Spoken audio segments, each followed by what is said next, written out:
251। संगति का हमारे चरित्र और आचरण को ढालने में बहुत बड़ा हाथ होता है। बुरी संगति बहुत जल्दी और आसानी से मन को कलुषित कर देती है। कबीर साहब कहते हैं, कबीर संगत साध की जौ की भूसी खाए, खीर खंड भोजन मिले साकत संग न जाए। सभी संतों ने इस बात पर जोर दिया है कि भजन सिमरन और रूहानी प्रगति के लिए अच्छी संगति अत्यंत आवश्यक है। 252। मुझे यह जानकर बहुत दुख हुआ कि अमेरिका जैसे उन्नत देश में भी अभी तक रंग भेद की भावनाएं मौजूद हैं। हम भूल जाते हैं कि संपूर्ण मानव जाति को पैदा करने वाला एक ही परमात्मा है और वह हम सब के अंदर है। उसने हम सबको ही बिना किसी भेदभाव के शरीर और बुद्धि की एक जैसी दात दी है और हम में से प्रत्येक व्यक्ति उस मालिक को अपने अंदर प्राप्त कर सकता है। इन बुनियादी और निर्विवाद सच्चाइयों के बावजूद सिर्फ रंग के फर्क की वजह से आज एक मनुष्य दूसरे से और एक जाति दूसरी जाति से नफरत कर रही है। इससे साफ जाहिर होता है कि इन लोगों के अंदर मालिक से मिलने का प्रेम अभी पैदा ही नहीं हुआ। जो परमात्मा से प्यार करते हैं वे उसकी सृष्टि से भी प्रेम करते हैं। वे हर एक प्राणी में परमात्मा को देखते हैं। गुरु अमरदास साहिब का कथन है, जिय जंत सब तिस दे सबना का सोई, मंदा किसनो आखिए जे दूजा होई। 253। इतिहास बताता है कि इस दुनिया का हमेशा यही हाल रहा है। कोई कितनी ही कोशिश क्यों न कर ले, दुनिया को सुधारने में आम तौर पर असफल ही होता है। इसलिए हमें अपना ही सुधार करना चाहिए और यह कोशिश करनी चाहिए कि भजन सिमरन के द्वारा हम इस दुख दर्द की दुनिया से छुटकारा पालें। 254। सत्संगी को चाहिए कि नाम लेते समय किए गए वायदों का ईमानदारी के साथ पालन करे। आपकी रहनी ऐसी होनी चाहिए कि वह दूसरों के लिए एक मिसाल कायम करे। सत्संगी का आचरण कभी ऐसा नहीं होना चाहिए जिससे उसके सतगुरु या सत्संग की बदनामी हो। होशियार रहें कि मन कहीं आपको धोखा न दे। आप कैसे कह सकते हैं कि आप और वह स्त्री पिछले जन्म में पति पत्नी थे? अपनी वासना पूर्ति के लिए इस तरह के बहाने न ढूंढें। यह तो केवल आपका अपनी कमजोरी को उचित ठहराने का प्रयास है। आप जैसे प्रेमी सत्संगी का पतन देखकर मुझे बहुत अफसोस होगा। 255।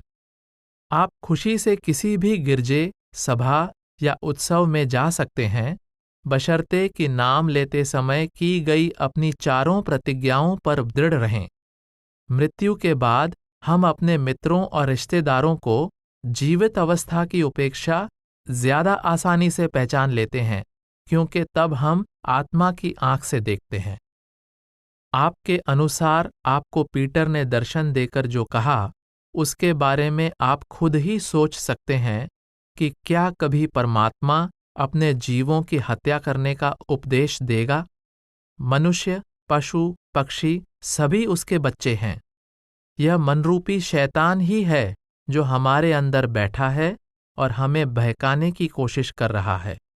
क्या खुद हजरत ईसा को शैतान ने बहकाने की कोशिश नहीं की थी? 256। जब तक हम त्रिकुटी में नहीं पहुंच जाते, हमारे लिए यह जान लेना बहुत मुश्किल है कि कौन सा कर्म क्रियमान है और कौन सा प्रारब्ध। हमें दीन दुखियों की मदद अपना कर्तव्य समझकर करनी चाहिए, क्योंकि इसमें फल की आशा नहीं होगी। इससे हमारे कर्मों का बोझ नहीं बढ़ेगा। 257। अगर किसी सत्संगी ने आपके सत्संग ग्रुप को छोड़ दिया है तो कृपया परेशान न हों। इसमें आपकी कोई जिम्मेदारी नहीं है। उसकी फिक्र मालिक को करने दें। अपना भजन सिमरन प्रतिदिन करें जो आपकी जिम्मेदारी है। 258। आपने हुजूर महाराज जी के उस पत्र का हवाला दिया है जिसमें लिखा है कि जब हम यहाँ शब्द धुन सुनते हैं तो दूसरी ओर परमात्मा की दरगाह में हमारी हाजिरी लगती है। यह बात किसी खास मंजिल के शब्द के लिए नहीं कही गई है। सचखंड में होने वाली धुन से लेकर नीचे के मंडलों में और शुरू में धीमी और अस्पष्ट सुनाई देने वाली आवाज सब एक ही शब्द है। अंतर केवल हमारी एकाग्रता की गहराई में होता है। 259। आपने पूछा है कि संतों से दुनिया अक्सर बुरा बर्ताव क्यों करती है। इसका कारण यह है कि संत जिस हकीकत को प्रकट करते हैं वह कट्टर और रूढ़िवादी लोगों के मन को नहीं सुहाती। संगठित धर्म, धार्मिक रूढ़िवाद और रीति रिवाज तथा गिरजे, मंदिर आदि में जाने की और निर्जीव मूर्तियों को पूजने की औपचारिकताओं तथा ऐसी सभी बाहरी क्रियाओं की निरर्थकता संत हमेशा स्पष्ट शब्दों में प्रकट करते हैं। इन सभी बातों ने जनसाधारण के मन में गहरी जड़ बना ली है और इनसे धर्म के नाम पर गुजारा करने वालों को इतनी आमदनी और फायदा होता है कि वे संतों को गुमराह हुए खतरनाक व्यक्ति घोषित करते हैं। हमेशा मुल्लाओं, पंडितों और पुजारियों के उकसाने पर ही संतों को यातनाएं दी गईं और उनके प्राण तक ले लिए गए। लेकिन संतों को इससे कोई दुख नहीं होता। वे सुख दुख से कहीं ऊपर होते हैं। मालिक जो कुछ भी उन्हें देता है उसे वे बड़ी प्रसन्नता के साथ स्वीकार करते हैं। 260। यदि हम अभ्यास के समय अपनी आंखों पर दबाव डालते हैं या जोर देकर उन्हें ऊपर या किसी एक ओर घुमाने की कोशिश करते हैं तो अक्सर हमें बेचैनी सी होती है और कभी कभी दर्द भी हो सकता है। हमें भजन में आंखों पर किसी तरह का जोर या दबाव नहीं डालना चाहिए और न ही इन स्थूल आंखों से अंदर कुछ देखने की कोशिश करनी चाहिए। हमारी निरत आत्मा की आंख है जो अंतर में देखती है। आपको तो बिल्कुल हल्के और सहज भाव से अपनी तवज्जो को सिमरन के द्वारा भवों के बीच में एकाग्र करना है। अगर कोई चीज दिखाई दे तो उसे निर्लिप्त भाव से देखें और सिमरन करते रहें। किसी दृश्य के पीछे न जाएं और न ही अंतर में किसी केंद्र को ढूंढने की कोशिश करें। सिमरन के समय सांस की ओर भी कोई ध्यान नहीं देना चाहिए। सांस का भजन से कोई संबंध नहीं है। आपने जो दाईं तरफ खिंचाव और आंखों के बीच में कुछ गांठ सी महसूस होने का लिखा है, उससे चिंतित न हो। यह तवज्जो के एकत्र होने और एकाग्रता के बढ़ने की निशानी है। यह अच्छा लक्षण है। सिमरन से जब ध्यान एकाग्र होता है तो हम आंखों के केंद्र पर प्रबल खिंचाव महसूस करते हैं। इस खिंचाव का प्रतिरोध न करें, बल्कि अपने आप को इसके हवाले कर दें और इसे आपको ऊपर ले जाने दें। यह चिंता करने की कोई बात ही नहीं है कि दिमाग में कोई नस फट जाएगी। भजन में ऐसा कोई खतरा नहीं है। सिर या उसके आसपास के हिस्सों का सुन्न होना अच्छा लक्षण है। शुरू में सत्संगी के रास्ते में मुश्किलें जरूर आती हैं, परंतु उनसे कोई डर या चिंता नहीं होनी चाहिए। भजन को बाकायदा रोज वक्त देते रहें। नियमित रूप से भजन बहुत जरूरी है। आपने देखा होगा कि बच्चे शुरू में किस तरह सीढ़ियां चढ़ने की कोशिश में बार बार गिरते और रोते हैं, पर धीरे धीरे वे दौड़ते हुए सीढ़ियां चढ़ना सीख जाते हैं। यही हाल हमारा है। हमारा मन 9 द्वारों के जरिए बाहर भटकता रहा है। मन की इस वृत्ति को उलटने में समय लगता है और इसे वापस अपने केंद्र पर लाने में काफी कठिनाई का सामना करना पड़ता है। आपको इस बात का ख्याल रखना चाहिए कि अभ्यास के वक्त कब्ज न हो। कभी कभी कब्ज से वायु पैदा होती है जो एकाग्रता में बाधा डालती है। 261। यह खुशी की बात है कि आपको नाम लेने से पहले भी शब्द सुनाई देता रहा है। इससे पता चलता है कि आपका मन पवित्र है और आपका पिछले जन्मों में भी किसी सतगुरु से संपर्क रहा है। शब्द धुन तो हमारे अंदर हमेशा हो रही है, चाहे हमें उसका पता हो या न हो। वास्तव में यह सारा संसार ही शब्द के आधार पर टिका हुआ है। जब तक आत्मा शरीर में है, हम चलते फिरते हैं और दुनिया के कामकाज करते हैं। मृत्यु के समय जब आत्मा शरीर से निकल जाती है, तब शरीर वहीं रहता है, परंतु निष्क्रिय और बेकार होता है। इसी प्रकार सूर्य, चंद्र, पृथ्वी, तारे, संपूर्ण सृष्टि ही शब्द के आधार पर कायम है। जब परमात्मा इसमें से शब्द वापस खींच लेता है, तो संपूर्ण सृष्टि नष्ट हो जाती है। नाम लेने से पहले न तो आपको शब्द की कद्र थी और न ही यह पता था कि शब्द है क्या। अब आपको इसके महत्व का ज्ञान हो गया है, इसलिए इसका पूरा फायदा उठाइए और भजन सिमरन को जितना ज्यादा से ज्यादा समय हो सके दीजिए। आप जो शक्लें और आकृतियां देखते हैं, वे आपके पिछले जन्मों के कर्मों और संस्कारों की वजह से हैं। 5 नाम के सिमरन के द्वारा वे धीरे धीरे दूर हो जाएंगी। 262। गर्भ निरोध के साधनों के प्रयोग में कोई हर्ज नहीं, परंतु इन्हें वासना लिप्त होने का जरिया नहीं बना लेना चाहिए। गर्भ निरोध का सबसे अच्छा साधन ब्रह्मचर्य है। सहवास के बारे में निर्णय पति पत्नी की परस्पर सहमति से होना चाहिए। वास्तव में इसमें प्रकृति का उद्देश्य तो संतान पैदा करना था।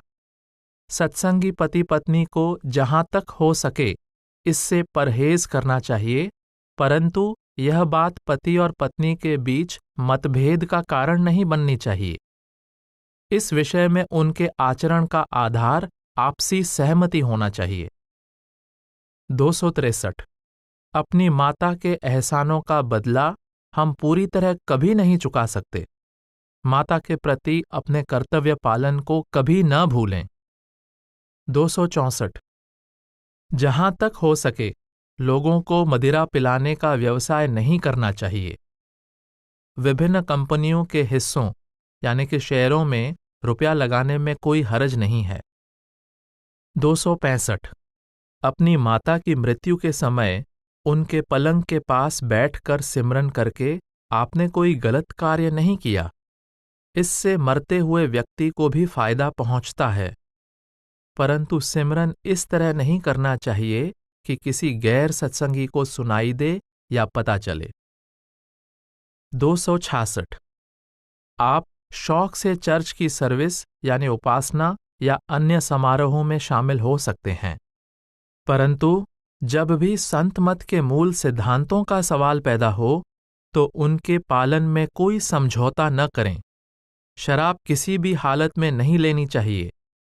आप जहां चाहें जा सकते हैं, बशर्ते कि आप हमेशा अच्छी संगति में रहें और अपने भजन सिमरन को पूरा वक्त दें। 267। सतगुरु के स्वरूप की झलक तो सत्संगी को किसी भी प्रारंभिक अवस्था में मिल सकती है, परंतु असली नूरी स्वरूप के दर्शन तो आंतरिक आंख के खुलने और तारामंडल, सूर्य तथा चंद्रमा पार कर लेने पर ही होते हैं। उसके बाद सतगुरु अभ्यासी को पहली मंजिल और उससे ऊपर ले जाते हैं।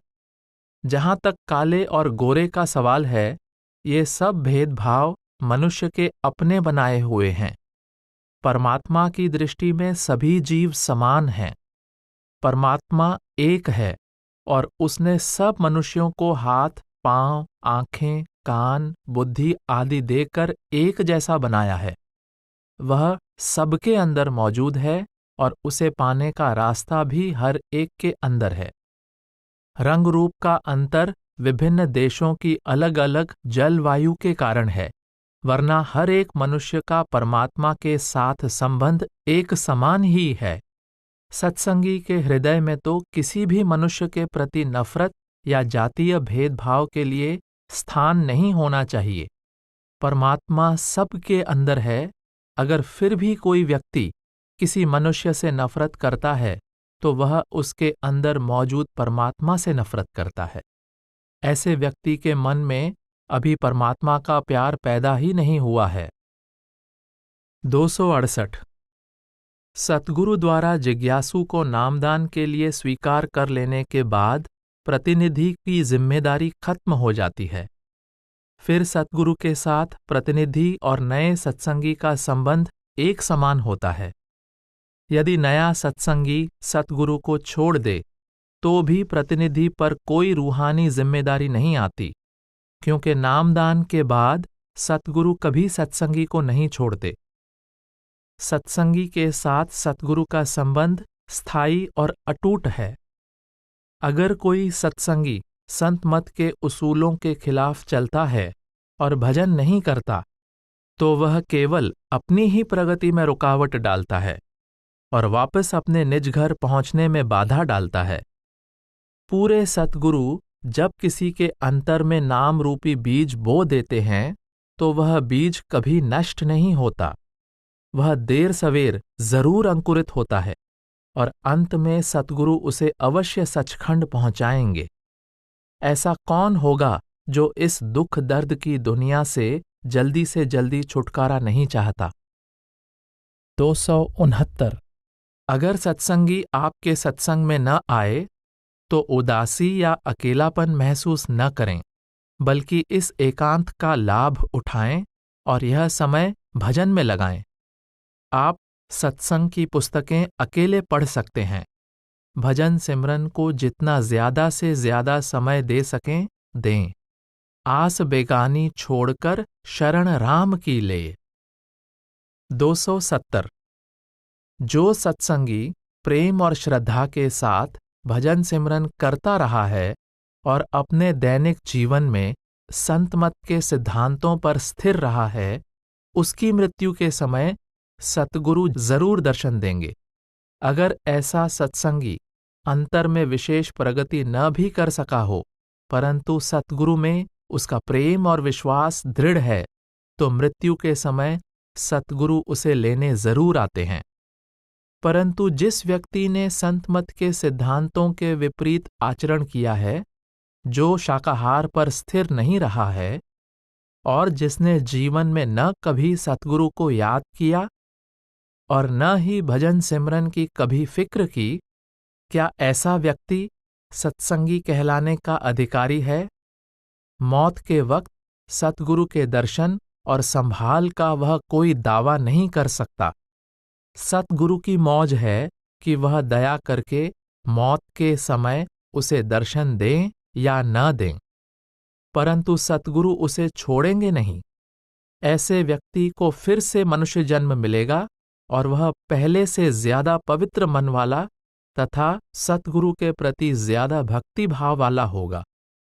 इसके अलावा अपने पिछले कर्मों के लिए उसमें पश्चाताप की भावना भी होगी। 271।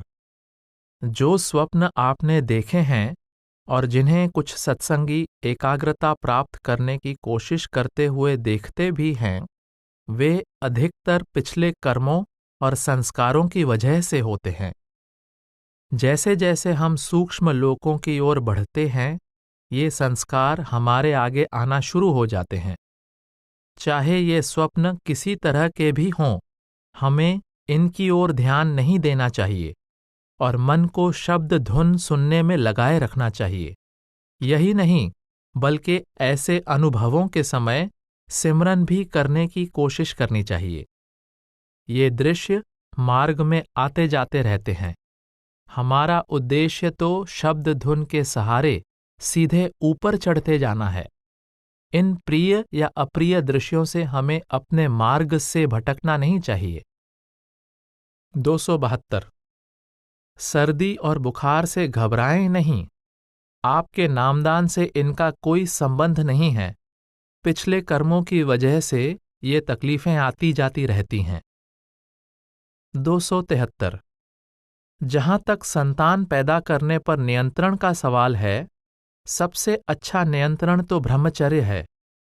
परंतु यदि आप और आपकी पत्नी दोनों की सहमति हो, तो इसके लिए ऑपरेशन करवाने में कोई हर्ज नहीं है।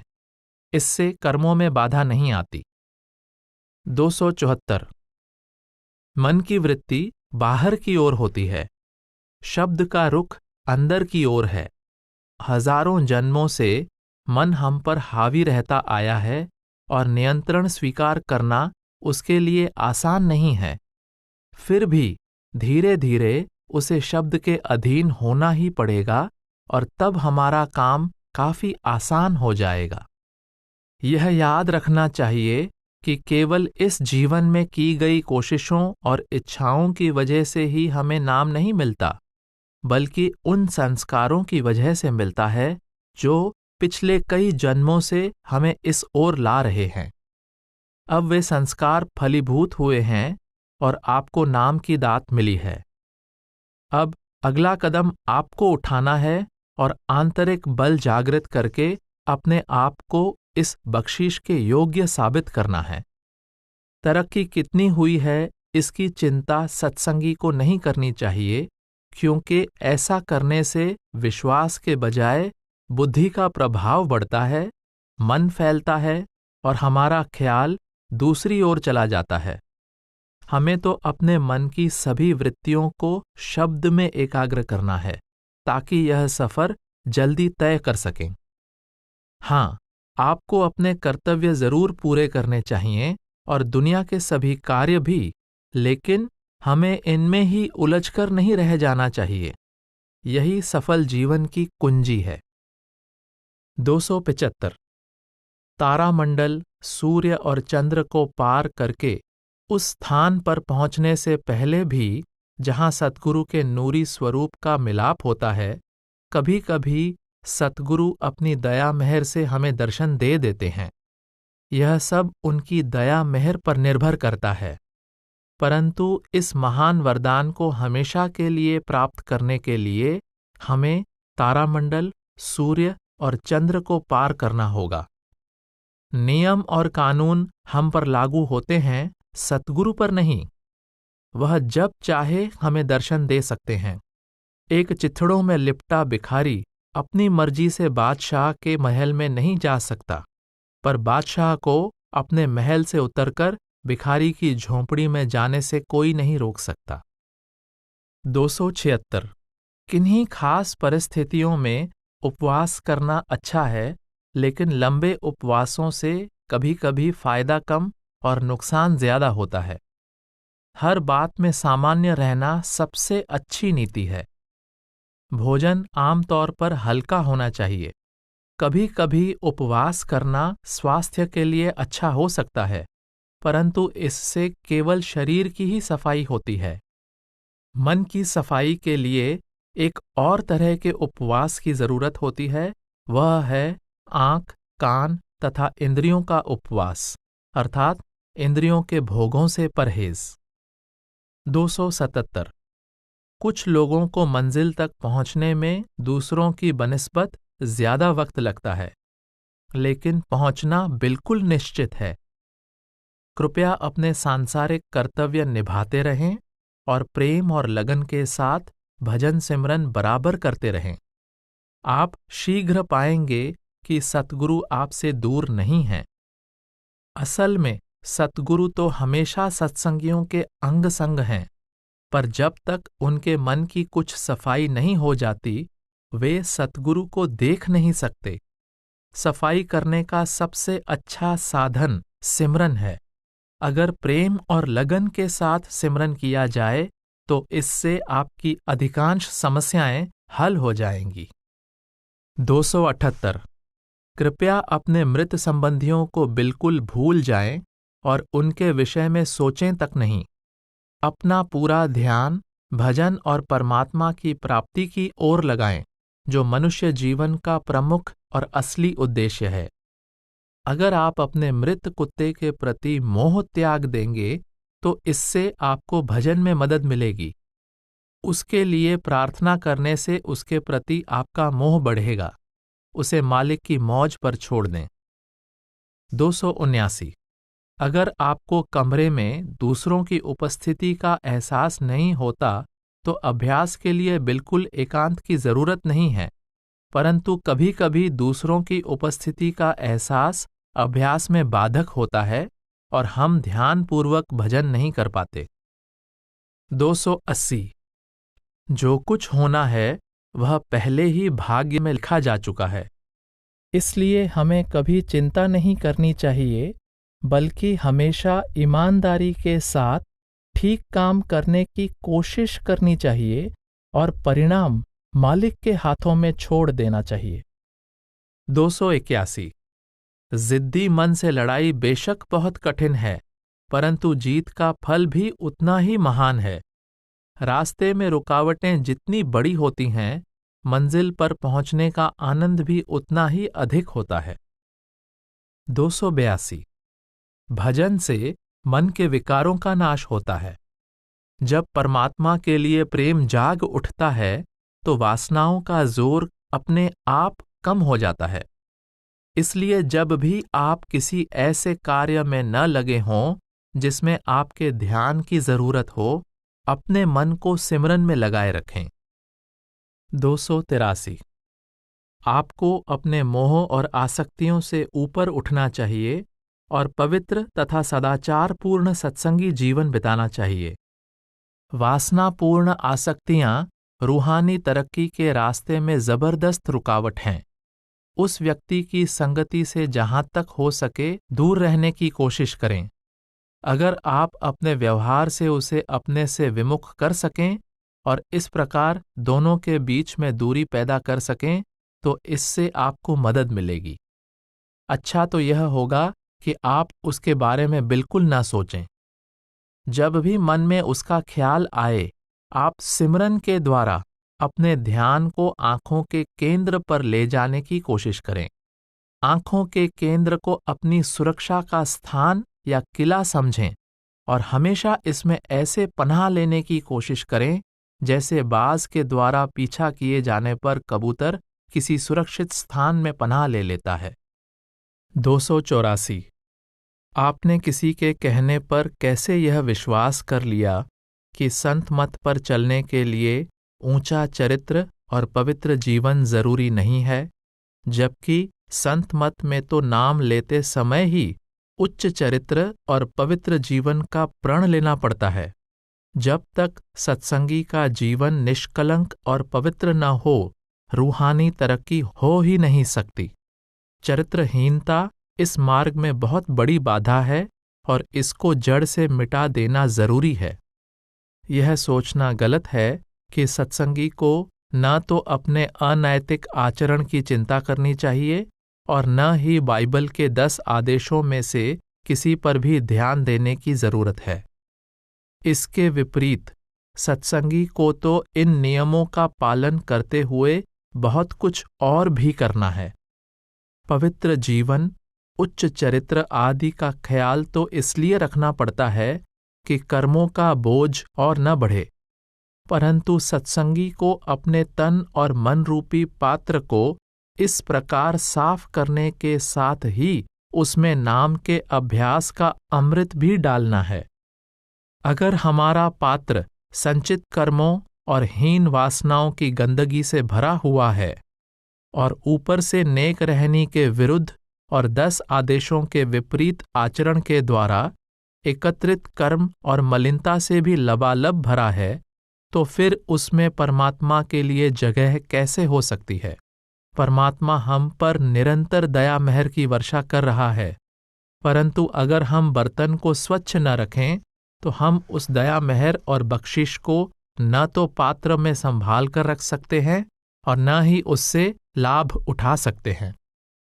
सो नैतिक और रूहानी नियमों पर चलकर हम अपने कर्मों के भार को बढ़ने से रोकते हैं और पिछले बोझ को धीरे धीरे कम करते जाते हैं। इस प्रकार आत्मा उन बंधनों से मुक्त हो जाती है जो उसे वापस अपने असली घर जाने से रोके हुए हैं।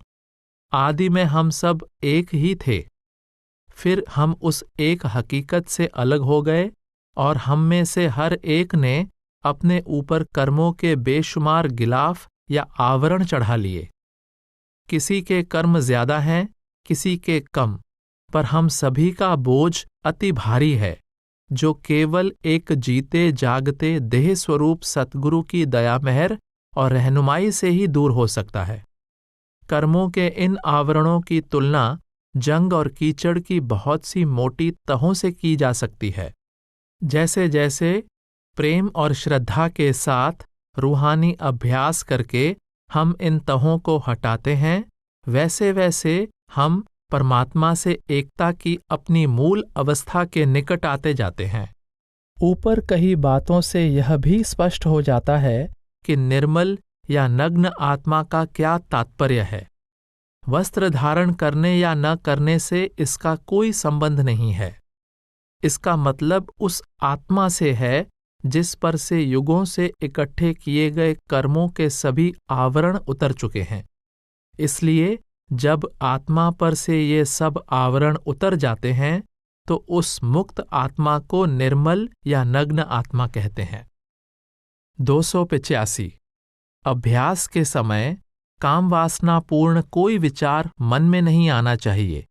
हमें तो अपनी तवज्जो को आंखों के केंद्र में एकत्र करना है, जबकि काम भावना इसे नीचे के केंद्रों की ओर लाती है। काम भावना तवज्जो को फैलाती है और अभ्यास के लिए विष के समान है। कृपया मन को हमेशा सिमरन में लगाए रखें, इससे मन का रुख ऊपर की ओर रखने में मदद मिलेगी। सत्संग शुरू करने से पहले सत्संगियों को इकट्ठे भजन में बैठने में कोई हरज नहीं है, बशर्ते कि दूसरों की मौजूदगी एकाग्रता में बाधक न हो। भजन के समय तो अभ्यासी के लिए दुनिया का अस्तित्व ही नहीं रहना चाहिए। अगर विचार बाहर जाते रहें और हमें आसपास लोगों की हलचल का आभास बना रहे, तो ऐसे सामूहिक अभ्यास से कोई खास फायदा नहीं। 286 आप अंतर में जो चमकता हुआ गोल हीरा देखते हैं, वह हीरा नहीं है, वह सूर्य है। सिमरन को अधिक समय और तवज्जो दें, फिर ये किरणें आपको बड़ी मनमोहक और शांतिदायक लगेंगी। आगे बढ़ने के लिए हमें इस सूर्य में से होकर जाना पड़ता है। 287 स्त्रियों के बारे में आपके विचारों से मैं सहमत हूं। संत मत पुरुष और स्त्री में कोई भेदभाव या पक्षपात नहीं करता। आंतरिक प्रगति में इस बात से कोई फर्क नहीं पड़ता कि अभ्यासी पुरुष है या स्त्री, बल्कि भक्ति की ओर स्वाभाविक झुकाव होने की वजह से शुरू की मंजिलों में तो स्त्रियां पुरुषों से जल्दी और ज्यादा प्रगति कर लेती हैं। धर्म पुस्तकों में जहां स्त्री को पुरुष के पतन के लिए दोषी ठहराया गया है, वहां वास्तव में काम वासना और अतिभोग को बुरा कहा गया है, और वह कथन स्त्री और पुरुष दोनों पर लागू होता है। इस विषय में स्त्रियों में पुरुष भी शामिल हैं, अर्थात इस विषय पर स्त्रियों के बारे में कही गई बातें पुरुषों पर और पुरुषों के बारे में कही गई बातें स्त्रियों पर भी लागू होती हैं। पुरुष के लिए स्त्री बंधन का उतना ही बड़ा कारण है जितना कि स्त्री के लिए पुरुष। यह भी संभव है कि पुरुष लेखकों ने स्त्री जाति के साथ अपने अनुभवों को दृष्टि में रखकर लिखा हो और इस प्रकार अनजाने में उनसे स्त्री जाति के प्रति अन्याय हो गया हो। मैं तो इसकी चर्चा केवल संत मत के दृष्टिकोण से ही कर सकता हूं।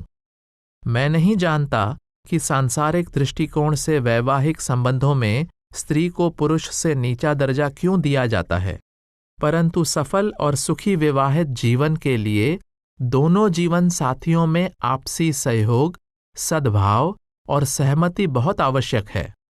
दोनों में से किसी एक साथी का दूसरे पर रोब जमाना या उसे अपने से हीन समझना हमेशा क्लेश का कारण बनता है। यदि पति पत्नी एक दूसरे पर विश्वास करें और एक दूसरे की भावना और राय की कद्र करें, तो अपनी इच्छा से स्वीकार किए गए इस विवाह बंधन में सुखपूर्वक गुजारा हो सकता है। विवाहित जीवन के विषय में ये मेरे व्यक्तिगत विचार हैं। हो सकता है कि और लोग इनसे सहमत न हों। 288 मुझे यह जानकर प्रसन्नता हुई कि आपको सद्गुरु के आंतरिक स्वरूप के दर्शन होने लगे हैं। आपने लिखा है कि तेज रोशनी की चकाचौंध के कारण आप सतगुरु का चेहरा न देख सके। कृपया सिमरन पर ज्यादा जोर दें, इससे आप इस तेज प्रकाश को सहन करने के योग्य हो सकेंगे।